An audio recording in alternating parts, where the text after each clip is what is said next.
चलिए जानते हैं आज देश और दुनिया की सिलेक्टेड काम की और महत्वपूर्ण 25 बड़ी खबरों को सिर्फ 10 मिनट में। पर अभी तक आपने इस वीडियो को लाइक नहीं किया है तो लाइक कर दें और इस चैनल को सब्सक्राइब भी कर लीजिए। पंजाब के पूर्व सीएम चरणजीत सिंह चन्नी ने संसद में उठाया अमृतपाल सिंह की रिहाई का मुद्दा, बोले यह इमरजेंसी है। जी हां दोस्तों, पंजाब के पूर्व मुख्यमंत्री और कांग्रेस के सांसद चरणजीत सिंह चन्नी ने खालिस्तान समर्थक अमृतपाल सिंह की जेल से रिहाई की मांग की है। संसद में अपने भाषण के दौरान चरणजीत सिंह चन्नी ने अमृतपाल सिंह की रिहाई की मांग करते हुए कहा कि पंजाब के 20 लाख लोगों ने उसे अपना नेता चुनकर संसद भेजा है, लेकिन उसे जेल में डाल दिया गया है। वह अपने क्षेत्र के लोगों की बात सदन में रखने में असमर्थ है। यह भी एक तरह की इमरजेंसी है। चलिए दोस्तों जान लेते हैं अगली खबर। तेलंगाना सीएम रेवंत रेड्डी ने पूरा किया चुनावी वादा, 70 लाख किसानों का कर्ज कर दिया माफ। जी हां दोस्तों, तेलंगाना की रेवंत रेड्डी सरकार अपने चुनावी वादे के तहत 70 लाख किसानों का कर्ज माफ करेगी। इसकी शुरुआत गुरुवार शाम 4 बजे होगी, जिसके तहत किसानों के खाते में 1 लाख रुपए तक की राशि जमा की जाएगी। दरअसल दोस्तों, तेलंगाना के मुख्यमंत्री रेवंत रेड्डी ने पहले ही घोषणा की थी कि किसानों के 2 लाख रुपए तक के कर्ज को 15 अगस्त तक माफ कर दिया जाएगा। राज्य में हुए विधानसभा चुनाव के दौरान पार्टी ने इस कर्ज माफी का वादा किया था, जिसे अब पूरा किया जा रहा है। चलिए दोस्तों जान लेते हैं अगली खबर। टैक्स इंग्लैंड जैसा, सेवाएं सोमालिया जैसी, केंद्र सरकार के आम बजट पर बोले आम आदमी पार्टी सांसद राघव चड्ढा। जी हां दोस्तों, केंद्र की मोदी सरकार 3.0 ने मंगलवार को अपना पहला आम बजट पेश किया था। इस बजट को लेकर जहां सरकार ने कई बड़े दावे किए तो वहीं विपक्ष इस पर निशाना साध रहा है। इस कड़ी में आम आदमी पार्टी के राज्यसभा सांसद राघव चड्ढा ने केंद्र सरकार पर निशाना साधा। राघव चड्ढा ने कहा कि भारत में टैक्स इंग्लैंड की तरह लिया जाता है पर सेवाएं सोमालिया की जैसी ही मिलती है। उन्होंने कहा कि पिछले 10 सालों में केंद्र सरकार ने टैक्स लगा कर आम आदमी का खून चूसा है। भारतीय जनता पार्टी के 2024 के चुनाव में दुर्दशा के 3 कारण है। पहला कारण इकोनॉमी, दूसरा कारण इकोनॉमी और तीसरा कारण भी इकोनॉमी ही है। चलिए दोस्तों जान लेते हैं अगली खबर। कंगना रनावत की रद्द हो संसद सदस्यता याचिका पर हाईकोर्ट ने जारी किया नोटिस। जी हां दोस्तों, बॉलीवुड एक्ट्रेस और बीजेपी सांसद कंगना रनावत को हाईकोर्ट ने नोटिस जारी किया है। कंगना के चुनाव को कोर्ट में चुनौती दी गई है और पूरे चुनाव प्रक्रिया को रद्द करने की मांग की गई है। दरअसल दोस्तों, कोर्ट ने कंगना को 21 अगस्त तक अपना जवाब दाखिल करने के लिए कहा है। ऐसे में कंगना रनावत की संसद सदस्यता पर चर्चा होने लगी है। दरअसल दोस्तों, कंगना हिमाचल प्रदेश की मंडी लोकसभा सीट से 74,775 वोटों से जीती है। उन्होंने कांग्रेस उम्मीदवार और पूर्व सीएम वीरभद्र सिंह के बेटे विक्रमादित्य सिंह को हराया है। विक्रमादित्य सिंह राज्य सरकार में लोक निर्माण विभाग में मंत्री भी हैं। विक्रमादित्य सिंह को 4,62,267 वोट मिले थे, जबकि कंगना ने 5,37,002 वोट हासिल किए थे। दरअसल दोस्तों, किन्नौर निवासी लायक राम नेगी की याचिका पर हाईकोर्ट ने बुधवार को कंगना रनावत को नोटिस जारी किया। इस याचिका में कंगना का चुनाव रद्द किए जाने की मांग की गई है। याचिकाकर्ता का कहना है कि वो इस बार आम चुनाव लड़ना चाहता था। इसके लिए उसने मंडी लोकसभा सीट से अपना नामांकन पत्र भी दाखिल किया था, लेकिन उसके नामांकन पत्र को चुनाव अधिकारी ने गलत तरीके से खारिज कर दिया है। चलिए दोस्तों जान लेते हैं अगली खबर। झारखंड में महिलाओं को हर महीने मिलेंगे 1,000 रुपए। कैबिनेट की बैठक में 30 प्रस्तावों पर लगी मोहर। जी हां दोस्तों, झारखंड में बुधवार को मुख्यमंत्री हेमंत सोरेन की अध्यक्षता में झारखंड कैबिनेट की बैठक हुई। इसमें 30 प्रस्तावों पर मोहर लगी। मंत्रिपरिषद ने राज्य के मंत्री समेत सचिव रैंक के अफसरों को मोबाइल की सुविधा देने के प्रस्ताव को मंजूरी दी। कैबिनेट ने मुख्यमंत्री बहन बेटी मई कुई स्वावलंबन प्रोत्साहन योजना के नामकरण में संशोधन की स्वीकृति दे दी है। इस योजना के तहत सरकार 21 से 50 साल की महिलाओं को 1,000 रुपए प्रति महीना आर्थिक सहायता के रूप में देगी। दोस्तों, इसको राज्य में होने वाले विधानसभा चुनाव से पहले एक बड़ा लोक लुभावना फैसला माना जा रहा है। चलिए दोस्तों जान लेते हैं अगली खबर। अमेरिका की अपने नागरिकों के लिए ट्रैवल एडवाइजरी जारी, कहा जम्मू कश्मीर और मणिपुर न जाएं, यहां जान का खतरा हो सकता है। जी हां दोस्तों, अमेरिका ने अपने नागरिकों से मणिपुर, जम्मू कश्मीर, भारत पाकिस्तान सीमा समेत नक्सली इलाकों में न जाने का निर्देश दिया है। विदेश विभाग ने भारत के लिए रिवाइज्ड ट्रैवल एडवाइजरी में अपने नागरिकों से कहा है कि भारत के कुछ इलाकों में अधिक खतरा है। अपराध और आतंकवाद की वजह से अधिक सावधानी बरती जाए। अमेरिका ने भारत को लेवल 2 पर रखा है, लेकिन देश के कई हिस्सों को लेवल 4 पर रखा गया है। ट्रैवल एडवाइजरी में कहा गया है कि भारतीय अधिकारियों की रिपोर्ट के मुताबिक बलात्कार भारत में सबसे तेजी से बढ़ते अपराधों में से एक है। विदेश मंत्रालय ने कहा कि भारत में कई टूरिस्ट स्पॉट पर रेप और छेड़छाड़ की घटनाएं हुई। भारत में आतंकवादी बिना किसी चेतावनी के हमला कर सकते हैं। वे टूरिस्ट स्पॉट, स्टेशन, बस अड्डों, बाजार, शॉपिंग मॉल्स और सरकारी भवनों को निशाना बना सकते हैं। चलिए दोस्तों जान लेते हैं अगली खबर। दुनिया के 1% अमीरों की संपत्ति में 10 वर्ष में आया $42 ट्रिलियन का उछाल, अरबपतियों पर घटा टैक्स का भार। जी हाँ दोस्तों, दुनिया के टॉप 1% अमीरों की संपत्ति में पिछले एक दशक में $42 ट्रिलियन का उछाल आया है। दुनिया के अमीरों ने $42 ट्रिलियन की संपत्ति बनाने में जो सफलता हासिल की है, ये दुनिया की आधी आबादी की कुल संपत्ति के 36 गुना से ज्यादा है।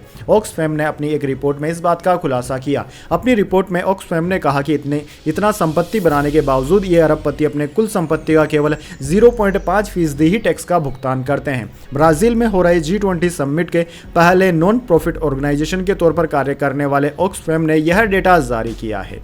चलिए दोस्तों जान लेते हैं अगली खबर। ओलंपिक के पहले ही दिन भारत का जलवा, विमेंस आर्चरी के बाद मेंस टीम क्वालिफायर में पहुंची। जी हां दोस्तों, भारत की तीरंदाजी टीम ने पेरिस ओलंपिक के पहले दिन शानदार प्रदर्शन किया। भारतीय महिला के बाद अब पुरुष टीम ने भी शानदार प्रदर्शन किया है और दोनों ही टीमें क्वालिफायर राउंड में पहुंच गई है। चलिए दोस्तों जान लेते हैं अगली खबर। सीबीआई केस, केजरीवाल की न्यायिक हिरासत 8 अगस्त तक बढ़ी। ईडी केस में 31 जुलाई तक जेल में रहेंगे। सुप्रीम कोर्ट से जमानत के बावजूद बॉन्ड नहीं भरा। जी हां दोस्तों, दिल्ली शराब नीति केस से जुड़े भ्रष्टाचार मामले में राउज रेवेन्यू कोर्ट ने सीएम अरविंद केजरीवाल की न्यायिक हिरासत 8 अगस्त तक के लिए बढ़ा दी है। उन्हें तिहाड़ जेल से वीडियो कॉन्फ्रेंसिंग के जरिए कोर्ट में पेश किया गया। ईडी के मनी लॉन्ड्रिंग केस में भी उन्हें 31 जुलाई तक जेल में ही रहना होगा। दरअसल दोस्तों 12 जुलाई को सुप्रीम कोर्ट ने केजरीवाल को जमानत दे दी थी, लेकिन उनकी तरफ से अभी तक बेल बॉन्ड नहीं भरा गया है। केजरीवाल को ईडी ने 21 मार्च को गिरफ्तार किया था। उसके बाद राउज रेवेन्यू कोर्ट ने उन्हें कस्टडी में भेज दिया था। उनके खिलाफ दूसरा मामला सीबीआई का है, जिसमें उन्हें 26 जून को अरेस्ट किया गया था। कोर्ट ने केजरीवाल के अलावा मनीष सिसोदिया, भारत राष्ट्र समिति के नेता के कविता और अन्य आरोपियों की न्यायिक हिरासत भी 31 जुलाई तक के लिए बढ़ा दी है। चलिए दोस्तों जान लेते हैं अगली खबर। गुजरात में बारिश से 8 मौतें, हिमाचल में बादल फटा, महाराष्ट्र में बाढ़ जैसे हालात, पुणे में स्कूल बंद, मुंबई में ट्रेनें लेट, फ्लाइट्स हुई कैंसिल। जी हां दोस्तों, गुजरात में पिछले 3-4 दिनों से तेज बारिश का दौर चल रहा है। इससे वडोदरा, सूरत, भरूच और आणंद समेत कई जिलों में बाढ़ जैसे हालात बन गए हैं। सिर्फ वडोदरा में ही 24 घंटे में 13.5 इंच बारिश हुई। राज्य में भारी बारिश से संबंधित घटनाओं में कुल 8 लोगों की मौत हो गई है। वहीं दोस्तों इन जिलों के निचले इलाकों में 826 लोगों को सुरक्षित जगहों पर शिफ्ट करना पड़ा। कई जगहों पर स्कूलों, कॉलेजों की भी छुट्टी कर दी गई। एनडीआरएफ और एसडीआरएफ की टीम भी तैनात की गई है। ट्रेन सर्विसेज भी बाधित हुई है। वहीं दोस्तों इसके अलावा महाराष्ट्र के भी कई जिलों में बाढ़ जैसे हालात बन गए। एनडीआरएफ को अलर्ट पर रखा गया है। पुणे, ठाणे, रायगढ़ और पालघर में स्कूलों की छुट्टियां कर दी गई। सिर्फ पुणे में ही बारिश संबंधित घटनाओं में 4 लोगों की मौत हो गई है। वहीं दोस्तों भारतीय मौसम विज्ञान विभाग ने छत्तीसगढ़, हिमाचल प्रदेश, उत्तराखंड, राजस्थान, पंजाब, हरियाणा, उत्तर प्रदेश, तेलंगाना, आंध्र प्रदेश और केरल में अगले 2 दिन तक भारी बारिश का अलर्ट जारी किया है। चलिए दोस्तों जान लेते हैं अगली खबर। मैगी बनाने वाली कंपनी नेस्ले का मुनाफा 7% बढ़ा। अप्रैल-जून तिमाही में आय 3.33% बढ़कर 4,813 करोड़ रही। कंपनी का शेयर 2.5% गिरा।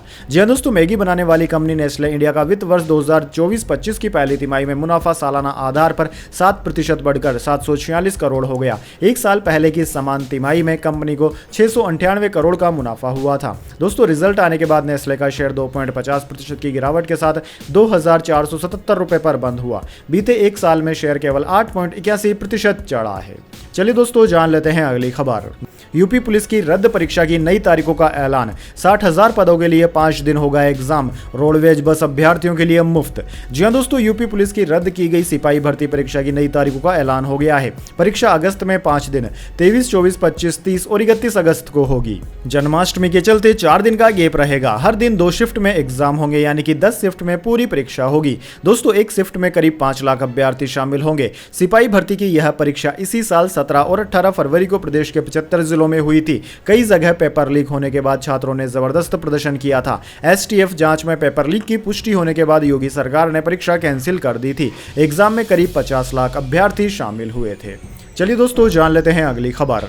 शंकराचार्य अविमुक्तेश्वरानंद बोले, काशी विश्वनाथ में भी सोना घोटाला हुआ। गर्भगृह का सोना 6 महीने में पीतल हुआ। सीईओ का जवाब, स्वामी के पास दिव्य दृष्टि है। जी हां दोस्तों, ज्योतिर्मय मठ के शंकराचार्य अवमुक्तेश्वरानंद जी महाराज ने एक बार फिर बड़ा दावा किया। दिल्ली में उन्होंने कहा कि सिर्फ बाबा केदारनाथ धाम से ही नहीं, बल्कि बाबा विश्वनाथ समेत देश के और कई मंदिरों से भी सोना घोटाला हुआ है। काशी विश्वनाथ के गर्भगृह में कैसा सोना है जो 6 महीने में पीतल हो गया? भगवान के साथ छल हुआ है तो सामने आना ही चाहिए। 10 दिन पहले अवि मुक्तेश्वरानंद ने केदारनाथ से 228 किलो सोना चोरी होने का खुलासा किया था। वे अपने उस दावे पर आज भी कायम है। उन्होंने कहा कि प्रधानमंत्री ने अभी नहीं बोला है, मगर एक वक्त आएगा बोलना ही पड़ेगा। बात सिर्फ केदारनाथ की नहीं, बात तो विश्वनाथ मंदिर की भी है। उनके गर्भगृह में भी सोना ऐसे ही लाया गया है और भी कई मंदिरों में इस तरह से सोना लगाया गया है। अब तो बात आगे बढ़ गई है। स्वामी एक निजी मीडिया से बात कर रहे थे। यूएस अपने सभी फाइटर जेट्स में लगा रहा मैको हाइपरसोनिक मिसाइल, रूस चीन की हालत होगी खराब।